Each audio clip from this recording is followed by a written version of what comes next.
کہ منافقین کے خشوع سے بچو. منافقین کے خشوع سے بچو. پوچھا گیا کہ یہ منافقوں کا خشوع کیا ہے؟ نہیں، منافقین کا خشوع کیا ہے؟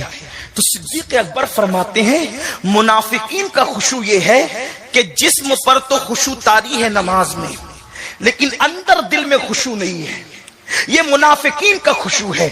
اور مومنین کا خشوع یہ ہے کہ دل بھی خدا سے لرز رہا ہے اور بدن بھی خدا کے خوف سے لرز رہا ہے. یہ مومنین کا خشوع ہے، اور ایسی نمازیں اللہ کے قرب تک پہنچاتی ہے. اس لیے آج بہت سارے لوگ شکایت کرتے ہیں کہ سید صاحب میری نماز میں وسوسے بہت آتے ہیں، ذہن ایک طرف نہیں رہتا.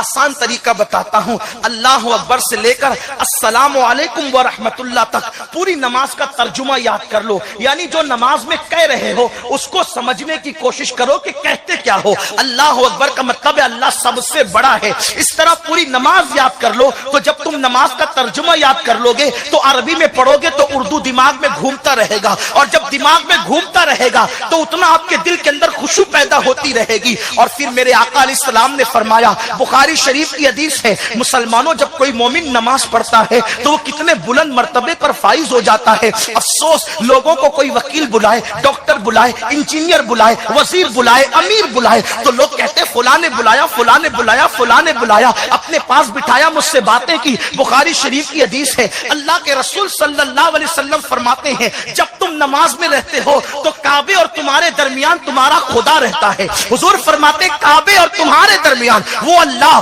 جو جہد سے پاک ہے، وہ اللہ جو سمت سے پاک ہے، وہ اللہ جو آنے جانے سے پاک ہے، وہ اللہ جو زمان و مکان سے پاک ہے. میرے نبی نے فرمایا جیسا کہ اس کی شان ہے تمہارے اور کعبے کے درمیان تمہارا اللہ ہوتا ہے. اس لیے جو ہے جب تم نماز میں کھڑے ہو تو آسمان کی طرف نظریں مت اٹھایا کرو. نماز میں کھڑے ہو ادھر ادھر نظریں مت اٹھایا کرو. ارے کیا خیال ہے میں تقریر کر رہا ہوں، ایک طالب علم ہوں، آپ کا خادم ہوں، آپ کی جوتیاں سیدھی کرنے والا ہوں. بولو میں تقریر کر رہا ہوں، سارے لوگ میری طرف دیکھ رہے ہیں، کوئی ادھر ادھر الحمدللہ نہیں دیکھ رہا ہے. لیکن مجھے حیرت ہے کہ رب ہمارے سامنے ہو اور ہم ادھر دیکھیں ادھر دیکھیں. بولو یہ رب کی بے ادبی ہے کہ نہیں ہے؟ اللہ رب العزت آمنے سامنے اور جہت سے پاک ہے، لیکن اللہ کے رسول نے فرمایا جب تم نماز میں ہوتے تو تمہارا خدا تمہارے سامنے ہوتا ہے، کعبے اور تمہارے درمیان تمہارا خدا ہوتا ہے. اس لیے سامنے مت تھوکا کرو، اوپر نیچے آگے پیچھے مت دیکھا کرو، سجدے کی جگہ پر ادب سے نظریں رکھا کرو.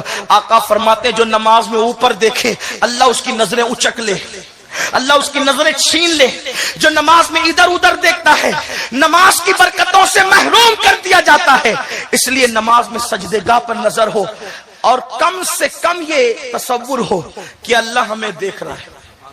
کم سے کم، یہ کم سے کم کی بات ہے، کم سے کم اللہ دیکھ رہا ہے.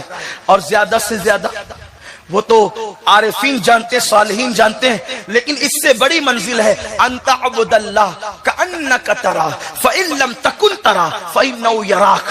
ایسے عبادت کر گویا تو خدا کو دیکھ رہا ہے.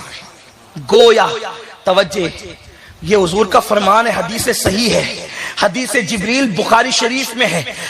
کیا؟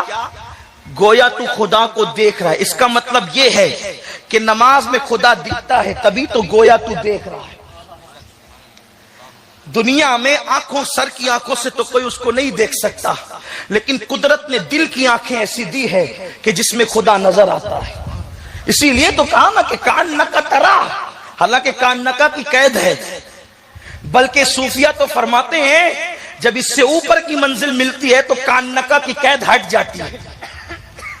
اور یار کا جلوہ بے نقاب ہوتا ہے. رابعہ بصری کہتی ہے اللہ اکبر کہنے کے بعد ثنا اس وقت تک پڑتی نہیں جب تک یار اللہ اکبر کو قبول نہیں کر لیتا. سجدہ کر کے اس وقت تک سجدے سے سر اٹھاتی نہیں جب تک کہ سبحان ربی الاعلیٰ کہہ کے رب اعلیٰ کا جلوہ نہیں دیکھ لیتی. ایک عورت کا یہ حوصلہ ہے، ایک عورت کا یہ حوصلہ ہے. ہم کہاں ہیں؟ لیکن بات اتنی ہے کہ جب تک نشے میں ہو نا آدمی تو بیوی سامنے ہو تو بھی نہیں پہچانتا، بچہ سامنے ہو تو بھی نہیں پہچانتا. دھیان دے رہے میری بات پر، کوئی مشکل تو نہیں کر رہا ہوں، آسان ہی کر رہا ہوں. نشے میں ہو سامنے جو نہیں پہچانتا،